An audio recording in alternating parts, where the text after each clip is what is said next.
Channel. तो आज हम पॉलिनोमियल सीखेंगे कि पॉलिनोमियल क्या होता है। तो ये पॉलिनोमियल की एक बेसिक वीडियो है, या हम कह सकते हैं इंट्रोडक्शन टू पॉलिनोमियल्स है। ठीक है, और ये मैंने ऐसे नोट्स बनाया हुआ है, लास्ट मिनट्स नोट्स है ये, तो उसी में से हम पढ़ेंगे। ठीक है, सो पॉलिनोमियल पॉलिनोमियल का मतलब होता है, यहाँ पर पोली का मतलब होता है मैनी, नोमियल्स का मतलब होता है टर्मिनल्स। ठीक है, सो ये नोट बेसिकली क्या है, मैंने ऑलरेडी बना के रखे हुए हैं ताकि मैं इसी में से ही आपको समझा सकूं पूरे चैप्टर के बारे में, पूरा चैप्टर कवर अप कर सकूं। ऐसे ही मैंने हर चैप्टर्स के बना रखे हैं। तो हम क्या करेंगे, उसी में से ही समझेंगे पूरे के पूरे चैप्टर का क्या बेसिक है। ठीक है, और स्टार्ट करते हैं चैप्टर्स को। तो ऐसे ना, इससे टाइम भी वेस्ट नहीं होता बार बार साथ साथ लिखने में। तो ऑलरेडी जो लिखा हुआ है बस हम उसे ही पढ़ के समझा देते हैं कि ये क्या मतलब है पूरे चैप्टर का। चलो, पॉलिनोमियल्स मतलब मेनी टर्म्स। अब टर्म्स ये सब चीज़ें क्या होती हैं पहले हम उसे समझते हैं। तो इधर देखो, सबसे पहले ये जो होता है ना, सपोज 2x, ये सिंपल मैंने ये लिखा, ये मेरे क्या है, एक पॉलिनोमियल है। ठीक है, अब पॉलिनोमियल कैसे, मैं कुछ भी ले लूँ यहाँ पर, सपोज़ चलो हम ये ले लेते हैं 2x प्लस, ये तो हमारा सिंपल एक टर्म है, क्या है, एक सिंपल टर्म है। अब मैंने यहाँ पर ऐसे ही दो टर्म्स को, अलग अलग दो टर्म्स को कंबाइन किया। ठीक है, ये पूरी की पूरी क्या है, सबसे पहले याद रख लो, ये टर्म है, ये एक टर्म, ये दूसरी टर्म। इन दो टर्म्स को मैंने किसी मैथमेटिकल ऑपरेटर के साथ ज्वाइन किया, और जब मैं उनको मैथमेटिकल ऑपरेटर्स के साथ ज्वाइन करूँगी तो ये कंप्लीट एक क्या बना देंगे, पोलिनोमियल। क्या बना देंगे, पोलिनोमियल। तभी तो कहते हैं पोलिनोमियल में मेनी टर्म्स। ठीक है, अब जो पोलिनोमियल होता है वो क्या होता है, एक तरह का एल्जेब्रिक एक्सप्रेशन होता है। देखो, एल्जेब्रिक एक्सप्रेशन होता है।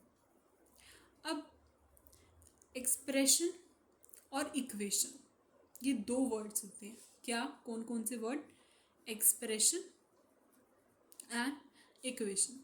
बच्चों को पता ही नहीं होता कि इन दोनों वर्ड्स का क्या मतलब होता है। तो अभी हम वो समझेंगे। एक्सप्रेशन जो मैंने सिंपल लिखा, 2x प्लस 3y प्लस 5, ये सिंपल एक्सप्रेशन। इस इक्वेशन क्या होगी, 2x plus 3y plus 5 is equals to, suppose 3 ले लो, कुछ भी ले लो। ठीक है, या हम इज इक्वल्स टू में ज़ीरो ले लेते हैं, ज़ीरो, सॉरी गलती से हो गया, ज़ीरो। ठीक है, तो हम क्या करते हैं, बेसिकली इक्वेशन में F of X is equals to zero लेते हैं। ये भी आप जो भी इक्वेशन देखोगे, जो भी आप इक्वेशन देखोगे, उसमें क्या आता है, एफ ऑफ एक्स लगता है, या पी ऑफ एक्स लग सकता है, एच ऑफ एक्स, मतलब कोई भी यहाँ पर बेसिकली वेरिएबल्स आ जाते हैं, और इज इक्वल्स टू में ज़ीरो दे देते हैं, और कह देते हैं कि रूट्स निकालो और ज़ीरोस। अच्छा, तो एक्सप्रेशन और इक्वेशन में चलो ये तो क्लियर हो गया। अब बारी आती है किसकी, ज़ीरोज़ की और रूट्स की। रूट्स किसके होते हैं, रूट्स होते हैं हमेशा इक्वेशन के। वो इक्वेशन यानी जिसको हम इक्वल्स टू समथिंग रखते हैं, नॉट नेसेसरी कि वो इक्वल्स टू हमेशा ज़ीरो ही होगा। ठीक है, इक्वल्स टू समथिंग कुछ भी हो गया। ठीक है, और इसके क्या निकलते हैं, हमेशा रूट्स निकलते हैं। और जो पोलिनोमियल होएगा, जो भी पोलिनोमियल होगा, उसके क्या होंगे, ज़ीरोज़ और रूट्स, जो हमने क्लास 9th में भी पढ़े थे।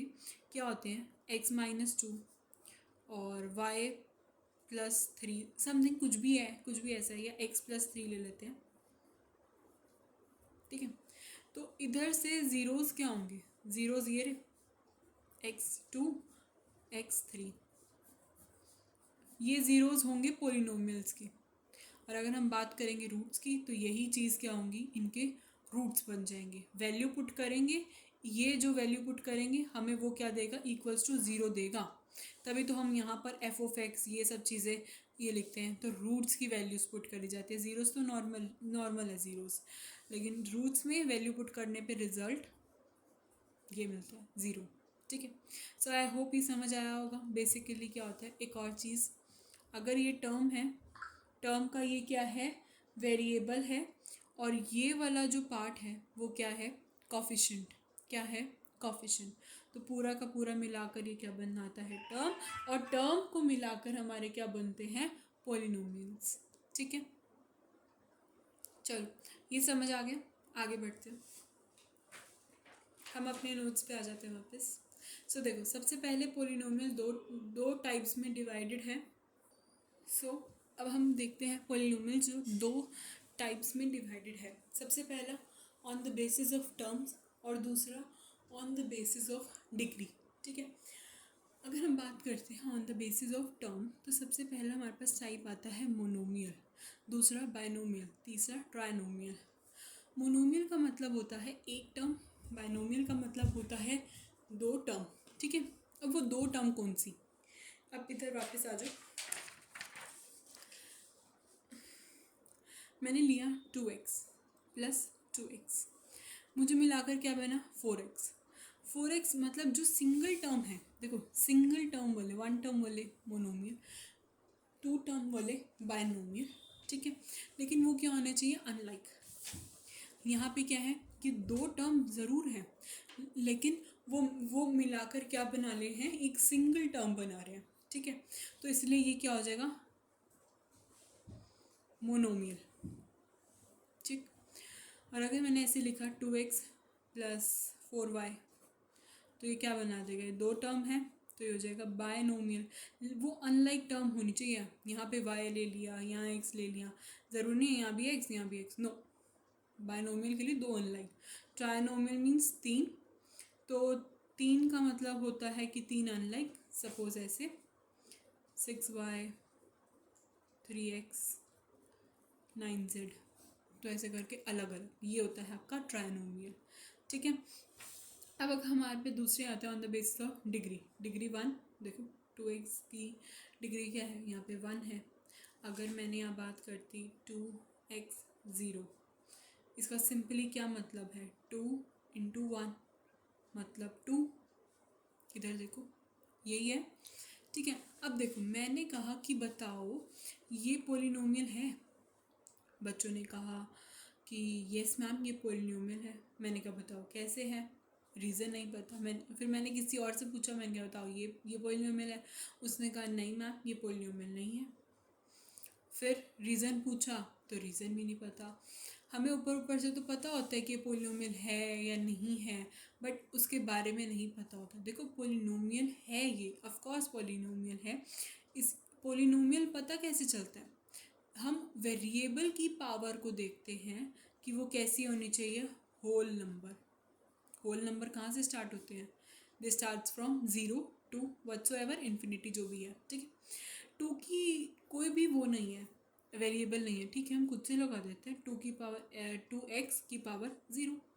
ये जो x की पावर 0 है ये 1 के इक्वल है, तो ऑफकोर्स ये पॉलिनोमियल है, होल नंबर है ना। बेशक हमें दे नहीं रखी, बट हम लगा के देख सकते हैं। मैंने कहा बेटा √2 पॉलिनोमियल है, उन्होंने कहा यस मैम, कहीं ने कहा no ma'am, again confusion.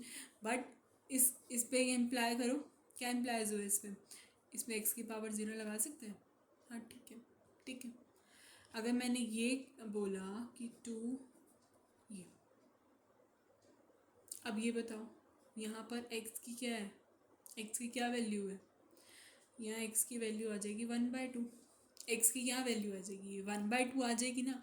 But अगर ध्यान से देखो, जो भी मान लो हमने ये तो कह दिया कि ये पॉलिनोमियल नहीं है, बट कहीं ना कहीं ये x की वैल्यू पे डिपेंड कर रही है। सपोज x की वैल्यू आ रही है आपकी 4, x की वैल्यू क्या आ रही है, कोई भी परफेक्ट स्क्वायर 4 आ रही है। ठीक है, तो ये आ रही है, तो हम इसे कैसे लिख सकते हैं, 4 को हम कैसे लिख सकते हैं, 2 की पावर 2, 1/2, 2 से 2 कट हो गया, तो आंसर आपके पास 2 इंटू 2 4 आ गया। तो ये तो पॉलिनोमियल हो जाएगा। ठीक है, अगर मैं इसी चीज़ को ऐसे लिखूँ, इस पर्टिकुलर इस इतने हिस्से को कह रही हूँ, कैसे लिखूँ मैं, 2 4, मैं ऐसे करूँ तो ये 4 हटेगा, तो ये यहाँ पर क्या आ जाएगा, 2 आ जाएगा 4 की जगह। मल्टीप्लाई में तो है ही है, तब भी 4 आएगा। ठीक है, अगर ऐसे खोल लोगे तब भी ऐसे आएगा। तो इट मीन्स कि उसकी पावर देख, मतलब यहाँ पे तो x डिपेंड हो गया, बट अगर इसकी पावर देखी जाए 1/2 है तो ये क्या है, पोलिनोमियल नहीं है। वैल्यू डिपेंड करती है, सपोज मैंने यहाँ 3 लिख दिया तब तो ये पोलिनोमियल नहीं है ना, बट यहाँ मैंने 4 लिख दिया तब तो ये पोलिनोमियल है। तो ठीक है, तो कहीं ना कहीं कुछ ऐसे टाइप के क्वेश्चन आते हैं उसमें हम ये बोलते हैं x की वैल्यू पे डिपेंड करता है। अगर वो परफेक्ट स्क्वायर है तो वो पोलिनोमियल नहीं होगा। अगर ये 1/2 है, अगर यहाँ पे 1/3 हो जाता तो उसके अकॉर्डिंग 27 आ जाता। सपोज x की वैल्यू यहाँ पर 27 है तो अब इसे ऐसे नहीं लिखेंगे 27, यहाँ आ जाएगा फिर 3। ठीक है, तो इस टाइप के कोई क्वेश्चन आ गए तो उसको ध्यान से करना। ठीक है, चलो आगे बढ़ जाते हैं, बहुत हो गया बेसिक इस चीज़ पे। तो अगर इस पे बेसिस पे कोई एमसीक्यू कहीं भी किसी भी लेवल पे पूछा जाए तो हम कर सकते हैं इजीली। लीनियर मतलब power 1, quadratic power 2, highest power that is degree, cubic 3 by quadratic 4। फिर उसके आगे तो हम बेसिकली सभी को एक ही कह देते हैं, पोलिनोमियल सी। चलो नाउ मैंने कोफिशिएंट्स बताया नहीं, चलो देखते हैं इधर। यहाँ मैंने बोला था कि ये जो 2x होता है ये क्या होता है, एक टर्म होता है, टर्म का वेरिएबल, ये उसकी कोफिशिएंट। ठीक है, तो ये मिलाकर ही क्या बनते हैं, टर्म बनते हैं। अब जीरोस और कोफिशिएंट के बीच में रिलेशन कहाँ पे, पोलिनोमियल का। इसमें ये तो नहीं लिखा इक्वेशन, क्वाड्रेटिक इक्वेशन कुछ भी नहीं है। ओके, क्लियर हुआ ये। अगर मैं यहाँ पर इधर देखो, मैसी हो गया पूरा पेज। चलो अब एफ ऑफ एक्स ये 0 के इक्वल रखेंगे तो इक्वेशन नॉर्मल मैंने ले लिया यहाँ पर ax² + bx + c। Minor difference होता है बट कहीं ना कहीं डिफरेंस होता है। ठीक है, चलो मैं अभी इसको इक्वेशन के इसमें ले रही हूँ। अगर नहीं भी लोगे तो भी कोई बात नहीं, क्योंकि मेरा इससे भी कोई यूज़ ही नहीं है। ये अगर आपके पास कोई भी इक्वेशन है, ठीक है, इसको अगर आपके पास कोई भी क्वाड्रेटिक इक्वेशन है, ठीक है, तो उसके सम ऑफ ज़ीरोस हमें कैसे निकालेंगे, सम ऑफ ज़ीरोस। देखो ये है अल्फ़ा, ये है बीटा, ये क्या है, सिर्फ और सिर्फ हम उसे डिनोट करते हैं ज़ीरोस को। जैसे आप पहले एक्स वाई लेते थे ना, तो बस इसको 10th में आगे थोड़ा स्टैंडर्ड दिखाने के लिए हमने अल्फ़ा बीटा ले लिया। ओके, सो अल्फ़ा बीटा ये क्या हो गया, sum of zeros. Sum of zeros is alpha beta, जो किसके इक्वल होता है, वो हमेशा इक्वल होता है -b/a के इक्वल। किसके इक्वल होता है, -b/a, ये माइनस का और ये a। ठीक है, मैंने यही बात करी किसकी, प्रोडक्ट ऑफ ज़ीरोज़ की, यानी अल्फ़ा बीटा किसके इक्वल होगा, c/a, ये रहा c, ये रहा a। ठीक है, अब इक्वेशन अगर मेरे को बनानी है तो मैं यहाँ पर k कांस्टेंट लूँगी। क्या लूँगी मैं यहाँ पर, k कांस्टेंट लूँगी। ठीक है, तो मैं यहाँ पे क्या पुट करूँगी, x²। अब मैं इक्वेशन बनानी है, मैं कैसे करूँगी, मेरे को अगर सम ऑफ ज़ीरोज़ और प्रोडक्ट ऑफ ज़ीरोज़ दे रखा है तो मैं इक्वेशन कैसे फॉर्म करूँगी। मुझे इक्वेशन बनाने के लिए कहा तो मैं यहाँ पे लगाऊंगी k constant x² minus sum of zeros into में x प्लस में प्रोडक्ट ऑफ ज़ीरोज़। मेरे पास स्पेस नहीं है तो मैंने बस स्लैश लगा दिया यहाँ पे। ठीक है, तो ये समझ आ गया, ये इक्वेशन बनाने का तरीका है अगर मेरे को दिया हो। ठीक है, और अगर सम ऑफ ज़ीरोज़ जो भी होगा यहाँ पुट कर देंगे, प्रोडक्ट ऑफ ज़ीरोज़ होगा जो भी होगा यहाँ पुट कर देंगे। ठीक है, अगर मान लो अंदर माइनस का है तो ये माइनस से माइनस कैंसिल होकर प्लस बन जाएगा। अगर अंदर पॉजिटिव का है तो बाहर आगे वो माइनस हो जाएगा। ये तो पता है ना कि अगर बाहर ब्रैकेट के बाहर माइनस का साइन होता है तो अंदर के सारे साइन क्या हो जाते हैं, चेंज हो जाते हैं। तो ये एक इक्वेशन बनाने का तरीका है। ठीक है, सो यही सब चीज़ें यहाँ पर लिखी हुई हैं मैंने, कि अगर वहाँ पे सम ऑफ ज़ीरोज़ है तो -b/a, प्रोडक्ट ऑफ ज़ीरोज़ है तो c/a, सम ऑफ ज़ीरोज़ में ये। अब देखो यहाँ पर कैसे ये याद कर सकते हैं वैसे, सम ऑफ ज़ीरोज़ में यहाँ माइनस है तो सबसे पहले हम यहाँ माइनस पुट करेंगे। प्रोडक्ट ऑफ ज़ीरोज़ में यहाँ कुछ भी नहीं है, इट मीन्स वो एक तरह से देखा जाए वो प्लस है तो यहाँ पर प्लस आएगा। ठीक है, तो ऐसे ही हम क्या करेंगे, क्यूबिक का भी याद करेंगे। किसका याद करेंगे, क्यूबिक। अब इधर देखो क्यूबिक, सबसे पहले क्यूबिक की इक्वेशन देख लो कैसे लिखते हैं। ये यहाँ क्या है, ax³ bx² cx + d, कुछ भी। अब मैंने यहाँ पर क्यूब लिया, मैं पावर को क्या करूँगी, डिक्रीजिंग ऑर्डर में लगाऊंगी। सपोज एक और चीज़ मुझे याद आई है, अगर मान लो मेरे पास ये दे रखा है A cube plus 1 is equals to 0, मान लो मुझे ये दे रखा है, मुझे क्या दे रखा है, ये दे रखा है। अब मैं इसको कैसे एक और तरीके से देख सकती हूँ, अगर मुझे इसे स्टैंडर्ड फॉर्म में लिखना हो, तो स्टैंडर्ड फॉर्म में अगर मुझे इसको लिखना है तो मैं इसे ऐसे लिखूँगी, A X cube plus B X की पावर 2 तो है, बट यहाँ हमें कुछ दे नहीं रखा, तो हम उसकी पावर को क्या कर देंगे, 0 बता देंगे। ऐसे ही सी एक्स की नहीं दे रखी, पावर 0, पावर 0, ठीक है। बात कुछ भी नहीं है, यहाँ पर वेरिएबल्स आप पुट मत करो, वेरिएबल्स मत पुट करो, सॉरी हाँ, ये ए बी सी मत पुट करो, बाकी जो आपका एक्स है वो मेन वेरिएबल है, ठीक है। चलो अब ऐसे ही इधर आ जाओ, अगर कंफ्यूज हो गए तो उस चीज़ को छोड़ दो, क्योंकि वो बस थोड़ा सा मतलब कहते हैं ना अलग लेवल चला गया। अभी आप इस पर फोकस करो, A X cube plus B X square plus C X plus D is equals to 0, ये तो ये आपका क्या है, कौन सी इक्वेशन है, क्यूबिक। अब इसकी सम ऑफ ज़ीरोज़ क्या होंगी बताओ, sum of zeros are your minus B by, इसमें भी क्या था, माइनस बी बाय, तो दोनों में क्या हो गया, सम ऑफ ज़ीरोज़ सेम हो गया, माइनस बी बाय, ठीक है। फिर आपके पास आता है प्रोडक्ट ऑफ ज़ीरोज़, क्या आता है, product of zeros, product of zeros इसमें यहाँ तो माइनस बी बाय ए हो जाता है, प्रोडक्ट ऑफ ज़ीरोज़ में आते आते ये हो जाता है आपका डी बाय, ये देखो माइनस डी बाय ए, ठीक है, ओके। और अब देखो यहाँ पर प्रोडक्ट ऑफ ज़ीरो ज़ीरो ये रहा, अब यहाँ पर एक चीज़ बच गई, ये सी। अब हमने तो दूसरे में जो वैसे था, जो हमने क्वाड्रेटिक में देखा था, उसमें product of zero C by था, यहाँ तो क्योंकि लास्ट वाला बाय में जो पहले वाला है कॉफिशिएंट, ठीक है। इसी से देखो ये कैसे रिलेशनशिप बन रहे हैं, ये क्या है, हमारी ज़ीरोज़, सम ऑफ ज़ीरोज़, और ये है उन सभी के कॉफिशिएंट, तो इनका रिलेशन देखा जा रहा है, ठीक है। बच्चे कंफ्यूज होते हैं कि यहाँ पर हमें कैसे रिलेशन देखने को मिल रहा है, ये बात करते हैं बेसिकली ज़ीरोज़ की, ये बात करते हैं बेसिकली कॉफिशिएंट की, ओके, ठीक है। अब आता है सम ऑफ प्रोडक्ट ऑफ ज़ीरोज़, यानी अल्फ़ा बीटा, बीटा गामा, ये भी एक तरह का लेबलिंग है, अल्फ़ा बीटा गामा, ठीक है, बीटा गामा और गामा अल्फ़ा, ये गामा अल्फ़ा, ठीक है। ये क्या होएगा, सी बाय, ये नॉर्मल सी बाय ए होगा, ठीक है, ये क्या होगा, सी बाय होगा। अब इसकी इक्वेशन हम कैसे बनाएंगे, देखो के एक्स क्यूब, एक्स क्यूब, अब माइनस आएगा क्योंकि यहाँ पर माइनस था, यहाँ पे माइनस था ना, ये देखो, तो माइनस क्या आ जाएगा आपका, sum of zeros, x square, फिर यहाँ पे क्या आएगा, फिर आएगा इधर आएगा आपका sum of product of zeros, sum of, क्यों, क्योंकि यहाँ देखो ना, यहाँ एक्स स्क्वायर के पास आ रहा था बी, ठीक है, तो ये इसलिए हमने इसे यहाँ पे पुट करा। ध्यान से देखो इस चीज़ को, यहाँ पे जो एक्स स्क्वायर के पास बी आ रहा था और बी इधर आ रहा है सम ऑफ ज़ीरोज़ पे, तो हमने यहाँ पुट किया है।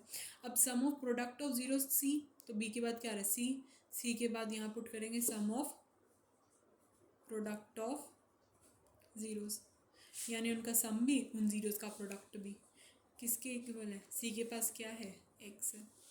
अब डी के पास क्या है, डी के पास ये रहा डी, इसके बाद सिंपल प्रोडक्ट ऑफ ज़ीरोज़ है, तो यहाँ पे माइनस प्लस को हटा देंगे, माइनस प्रोडक्ट ऑफ ज़ीरोज़, फिर ब्रैकेट बंद, ठीक है। सो इस तरह से बनेंगे, अब इधर देख लो, यही था सम ऑफ ज़ीरोज़, देखो यहाँ पे इनके पास माइनस आ रहा है, प्रोडक्ट ऑफ ज़ीरोज़, सी के पास एक्स ही आया क्योंकि सी के पास एक्स आ रहा है। अब देखो ध्यान से देखो, जो ए सभी में कॉमन आ रहा है, अगर हम सभी का एलसीएम लगाएं, एलसीएम लेके हम उसे बाहर कर देते हैं, बाहर कर देंगे तो वही जो बाहर होगा ना वो के होएगा, ठीक है। इस के की अगर आप पूरे ब्रैकेट को 2 के साथ मल्टीप्लाई करो तो भी सब मतलब क्या आएंगे, जिसे हम पूरे ब्रैकेट में से कॉमन बाहर निकालते हैं, तो बेसिकली वही है, 2 से मल्टीप्लाई कर सकते, 3 से, मतलब एक तरह से ये के कांस्टेंट है, देखा जाए तो हम उसे मल्टीप्लाई उसे कर सकते हैं, ओके। सो आई होप कोई इशू नहीं होना चाहिए, बहुत अच्छे से डिटेल में एक्सप्लेन कर दिया था ये relationship between zeros are coefficient of polynomials, ठीक है। अब हम आगे बढ़ते हैं। Degree of zero polynomial is not defined. ये अब बच्चों को याद नहीं रहता, बट हम इसे कैसे याद रखेंगे? Degree of zero polynomial, zero polynomial की। अब हम इसे ना डिटेल में समझेंगे नहीं, बस हम इसे याद करेंगे कि ये क्या है, क्योंकि एमसीक्यू में पूछ सकते हैं। ज़ीरो पॉलिनोमियल की कोई भी पॉलिनोमियल जो ऑलरेडी ज़ीरो है, हम देखो ज़ीरो की, अगर मैंने ऐसे लिखा ज़ीरो पॉलिनोमियल का क्या मतलब है, पहले यही देखते हैं। ज़ीरो ज़ीरो है तो zero is a polynomial, yes it is a polynomial, क्योंकि यहाँ हम x की पावर ज़ीरो लगा सकते हैं। That means zero into one is zero, तो ज़ीरो इज़ अ पॉलिनोमियल। तो ज़ीरो की कोई भी अगर मैं मान लो वन लगा दूँ, तो ये ज़ीरो इंटू एक्स की power one is x, zero x is zero, ठीक है। तो मैंने यहाँ पे ज़ीरो एक्स की पावर टू लगा दी, तो कुछ भी फ़र्क ही नहीं पड़ेगा। You can not define that's why the degree of a zero polynomial is not defined. If I talk about the degree of a non-zero polynomial, see how we are going to cram this. Non zero है तो zero, तो degree zero, ठीक है, होगी। कोई non zero नहीं है, उसकी क्या डिग्री है? नॉन ज़ीरो पॉलिनोमियल का क्या मतलब? One two three. सपोज मैंने ले लिया फाइव, नॉन ज़ीरो, ज़ीरो तो नहीं है, पॉलिनोमियल है, हाँ। इसकी डिग्री ज़ीरो, इसकी डिग्री ज़ीरो ही होगी, तभी तो ये फाइव बनेगा। Five into one, you can not put x की पावर वन। अगर ये पुट कर दिया, कोई भी रियल नंबर यहाँ डाल रहे हो ना, तो क्या होगा? ये फाइव एक्स हो जाएगा, जबकि ये तो है ही नहीं। हम तो फाइव की बताएंगे ना। Degree of non zero polynomial तो ये है, इसकी डिग्री क्या है? ज़ीरो है। हो गया, दोनों ही समझा भी दिए और याद भी कर लिए। अब तो क्रैम करने की ज़रूरत नहीं पड़ी। चलो, zero of a polynomial, zero of a polynomial, कोई भी पोलिनोमियल है उसके जो भी ज़ीरोज़ होंगे, टू भी हो सकता है, थ्री भी हो सकता है, फोर हो सकता है, फाइव हो सकता है, 100 हो सकता है, मतलब कुछ भी हो सकती है एक्स की वैल्यू। तो एनी रियल नंबर, कोई भी real number, zero polynomial, zero of a zero polynomial is zero, ठीक है। Zero of a zero polynomial is zero, zero of a polynomial is any real number, and zero of a zero polynomial is zero. ये तो zero ही है, zero polynomial zero. Zero of a polynomial any real number, degree of a non zero polynomial zero, degree of a zero polynomial not defined. ये दोनों तो अच्छे से हो गए होंगे। और ज़ीरो ऑफ अ पोलिनोमियल भी बता दिए, कोई भी पोलिनोमियल है उसके कोई भी ज़ीरोज़ हो सकते हैं, एनी रियल नंबर। तो ये तीन याद हो गए होंगे। ये तो वैसे ही पढ़ के ही लग जाएगा हमारा आंसर। ज़ीरो पोलिनोमियल है, चल भाई ज़ीरो, ठीक है। सो ये समझ आ गया क्वेश्चन।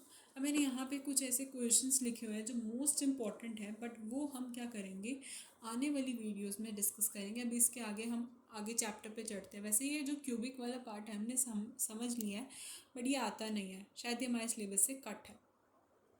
अब इधर देखो, आगे बढ़ते हैं।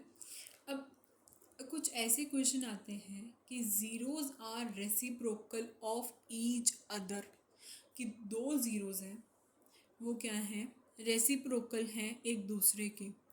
यानी एक ज़ीरो मान लो टू है, तो दूसरा जो ज़ीरो होगा वो वन बाई टू होगा, ठीक है। तो ऐसे दो ज़ीरोज़ हैं, वो क्या है? आपस में एक दूसरे के रेसिप्रोकल हैं। अगर एक दो है यानी एक टू है, तो दूसरा वन बाई टू होगा। तो रेसिप्रोकल ऑफ ईच अदर, तो रेसिप्रोकल जब भी आ जाए तो इसका मतलब होता है मल्टीप्लिकेटिव इन्वर्स वाली जो प्रॉपर्टी होती है, यानी प्रोडक्ट ऑफ ज़ीरोज़ की बात करते हैं, ठीक है। तो alpha into one by alpha is C by A, मतलब product of zero C by A के इक्वल होता है। ये कट जाएगा, ये यहाँ वन आ जाएगा, तो सी किसके इक्वल हो जाएगा? ए के। ये कंडीशन याद रख लो कि जब भी दे रखा हो zeros are reciprocal of each other word आ जाए, तो इसका मतलब होता है कि एक अल्फ़ा है, एक वन बाय अल्फ़ा है। We will take this and multiply them. हम क्या करेंगे? ये लेंगे और एक दूसरे को मल्टीप्लाई करेंगे, तो प्रोडक्ट ऑफ ज़ीरो जो होएगा सी बाय ए। ये अल्फ़ा से अल्फ़ा कट जाएगा, इधर वन बच जाएगा और आपके पास आ जाएगा C is equals to A, ठीक है। अब आ जाए आपके पास कभी zeros are negative of other, each other आ जाए, कुछ भी आ जाए, तो ज़ीरोज़ क्या है? एक दूसरे के नेगेटिव। अगर कुछ ऐसे करके आ जाए सवाल, तो आप क्या बोलोगे? एक अल्फ़ा है, दूसरी माइनस अल्फ़ा है, तो सम ऑफ ज़ीरोज़ देखने को मिल रहा है। इसमें तो कोई प्रोडक्ट की बात ही नहीं होगी, इसमें तो ऑफकोर्स सम ऑफ ज़ीरोज़ की बात होगी एक तरह से। तो अल्फ़ा प्लस ब्रैकेट में माइनस अल्फ़ा कट जाएंगे, ज़ीरो आ जाएगा। सम ऑफ ज़ीरोस किसके इक्वल होता है, माइनस बी बाई ए के। तो ए उधर शिफ्ट हो जाएगा, बी किसके इक्वल आ जाएगा, ज़ीरो के, क्योंकि माइनस तो कट जाएगा ना, माइनस उधर चला जाएगा, ठीक है। तो कोई वैल्यू नहीं बची, तो b is equals to zero. Sum of zeros, जब ज़ीरोज़ आपस में एक दूसरे के नेगेटिव में हैं तो b is equals to zero. Product of zeros में आपका क्या आ जाएगा, c is equals to a, ये वाली कंडीशन, ठीक है। तो ये आई होप ये याद हो गया होगा। अब हम आगे बढ़ते हैं कुछ ग्राफ क्वेश्चंस पे। इधर देखो, graph they only cut at a, देखो ग्राफ क्या होते हैं, अब हम इसे भी थोड़ा समझेंगे। सबसे पहले इधर स्पेस है हमारे पास, देखो ये होते हैं हमारे पास ग्राफ, ये पता है क्वाड्रेंट 1, क्वाड्रेंट 2, क्वाड्रेंट 3, क्वाड्रेंट 4, ये होता है आपका ओरिजिन। इसके कोऑर्डिनेट्स क्या होते हैं, 0 0, पूछ सकते हैं एग्ज़ाम में। ये वाली जो एक्सेस होती है वो होती है एक्स एक्सेस, और ये एक तरह से उसका मिरर व्यू होता है, तो इसे हम एक्स डैश मान लेते हैं। सिमिलरली ये वाई एक्सेस होती है, उसका मिरर व्यू ये होता है, ये बनता है, तो ये आ जाएगा वाई डैश। इसके बेस पे ना मिरर वाले क्वेश्चंस भी आते हैं। अगर यहाँ पर पॉइंट 1 2 है तो एक्स किस पे बन रहा है, मान लो सपोज ये बन रहा है वाई एक्सेस पे, कहेंगे कि इसके 1 और 2 कोऑर्डिनेट्स हैं, तो इसके मिरर व्यू में यहाँ पे आपको देखने पड़ेंगे। तो यहाँ पर क्या होगा, अगर इसकी एक्स में देख रहे हो, एक्स तो कांस्टेंट रहेगा, यानी एक्स तो 1 रहेगा, लेकिन वाई क्या हो जाएगा, -2, ठीक है। तो इस ये कॉन्सेप्ट भी हम पढ़ेंगे। तो आई होप, मुझे लगता है ये चैप्टर बहुत लेंदी जाएगा अभी इसके इंट्रोडक्शन में, क्योंकि इंट्रोडक्शन इसका थोड़ा सा वास्ट है। चलो बिना टाइम वेस्ट किए हम आगे बढ़ते हैं। ये तो पता ही होगा अब क्वाड्रेंट्स के बारे में। अब जो ये एक्स एक्सेस होती है, इसकी इक्वेशन क्या होती है, इसकी इक्वेशन होती है y इज इक्वल्स टू 0, ठीक है। ये होती है y एक्सेस। इस y एक्सेस की क्या इक्वेशन होती है, x इज इक्वल्स टू 0, ठीक है। अगर सपोज मैंने कहा ये y इज इक्वल्स टू 0, ये x इज इक्वल्स टू 0, मैंने कहा x की वैल्यू क्या है, 1 है। तो x की वैल्यू अगर देखा जाए, है ये कौन सी एक्सेस, ये x एक्सेस है, तो x की वैल्यू कहीं ना कहीं मान लो यहाँ आएगी, ये 2 हो गया, ये 1 हो गया, ये 2 हो गया। x की वैल्यू 1 है तो ये रही x की वैल्यू, तो x की वैल्यू ये रही 1, सिंपल। और y की मान लो इन्होंने कह दिया y की 2 है, तो ये y एक्सेस है, तो y की ये रही यहाँ से 2 पैरेलल। तो y एक्सेस जो होगी वो पैरेलल होगी x एक्सेस के, और जो x एक्सेस होगी वो पैरेलल होगी y एक्सेस के, मतलब दोनों क्या होंगी, अपोजिट होगी। अब ये x एक्सेस है, ठीक है, और ये क्या आपकी y एक्सेस, ये कट कहाँ करती है, ओरिजिन पे। अब ये थोड़ा सा क्या हो गया, ज़्यादा डीप में चला गया। अब इस कॉन्सेप्ट को ज़्यादा कंफ्यूज मत होना कि ये क्या मैं बता रही हूँ, ये सिंपल नॉर्मल है क्वेश्चन है। चलो इधर इधर आ जाओ, इधर से देखते हैं। पहले यही कर लेते हैं। देखो, लीनियर इक्वेशन का ग्राफ हमेशा स्ट्रेट लाइन होगा, और अगर आपका ग्राफ चाहे जो मर्जी हो, वो एक्स एक्सिस पे जितनी बार कट करेगा ना, उसके पॉइंट्स बताएंगे कि वो कौन सा ग्राफ है। अगर वो एक्स एक्सिस को एक पॉइंट पे कट कर रहा है लीनियर, 2 पॉइंट पे क्वाड्रेटिक है, ठीक है। ये बता रहा है इसके पास 2 ज़ीरोज़ हैं, 2 ज़ीरोज़ हैं उसके पास, ठीक है। और ये वाली जो शेप होती है अपवर्ड पैराबोला, और ये वाली जो शेप होती है डाउनवर्ड पैराबोला। क्यूबिक में अगर वो एक्स एक्सिस को 3 पॉइंट पे कट कर रहा है और कुछ ऐसी सी शेप बन रही है, तो that is a cubic. By quadratic में वो एक्स एक्सिस को क्या करता है, 4 पॉइंट्स पे कट करता है, तो that means that is by quadratic. तो ये एक्स एक्सिस से ही हमें पता लगता है, ठीक है। हम किसी और चीज़ से गेस नहीं कर सकते इसके बारे में। अब देखो ये क्या है, perpendicular distance from Y axis is X coordinate, perpendicular distance from X axis is Y coordinate. हमसे पूछा जाता है कुछ ऐसे टाइप के क्वेश्चंस होते हैं। Wait, let me take another page.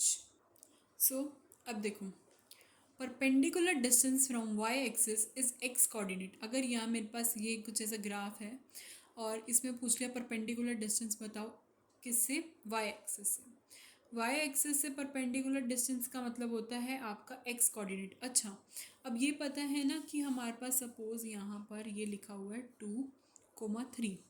तो ये जो 2 होता है ना, ये वाला, ये क्या होता है? एब्सीसा। और ये क्या होता है? ऑर्डिनेट। ये क्या होता है? ऑर्डिनेट।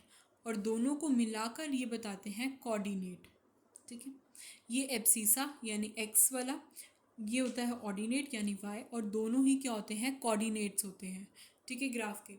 अब perpendicular distance from Y axis से परपेंडिकुलर डिस्टेंस क्या होता है? यानी एक्स की वैल्यू आ जाएगी 2। तो 2 मान लो कहीं यहाँ आ गया। ठीक है, तो अगर वो परपेंडिकुलर डिस्टेंस वाई से पूछे तो ये वाई से, ये वाई है, वाई एक्सिस है ये लंबी सी, इसे परपेंडिकुलर डिस्टेंस यहाँ से सीधा ये किस पे जा रहा है? एक्स पे। ये एक्स एक्सिस है, इस एक्स एक्सिस पे परपेंडिकुलर कौन है? वाई है। तो क्या आ जाएगा?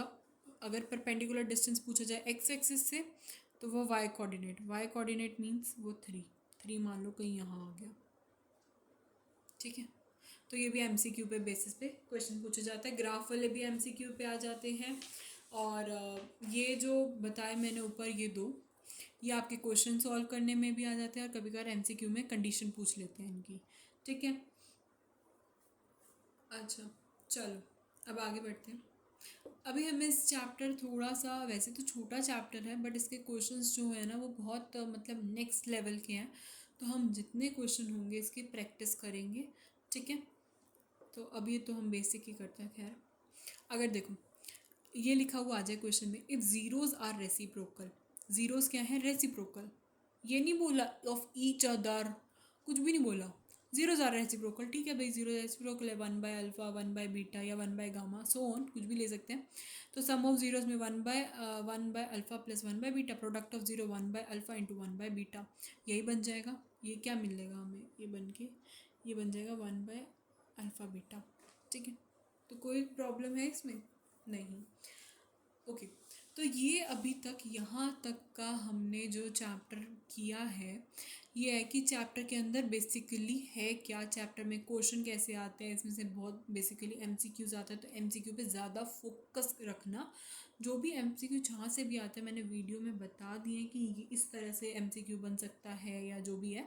ठीक है, सभी बता दिए। नाइन्थ का सारा कॉन्सेप्ट लग रहा है और नाइन्थ भी हमने यहाँ पर थोड़ी थोड़ी बताई है। ठीक है, अच्छा अब हम इस चैप्टर के एक लास्ट पार्ट पे जाते हैं। वो एक लास्ट टॉपिक है। अब देखो, एक क्वेश्चन ऐसे हमें आता है, आपके पास एक ये दे रखा है ग्राफ। इस ग्राफ पे ना मैंने बताया ना एक पैराबोला बनता है। अगर ये पैराबोला एक पॉइंट पे कट करता है तो इसका मतलब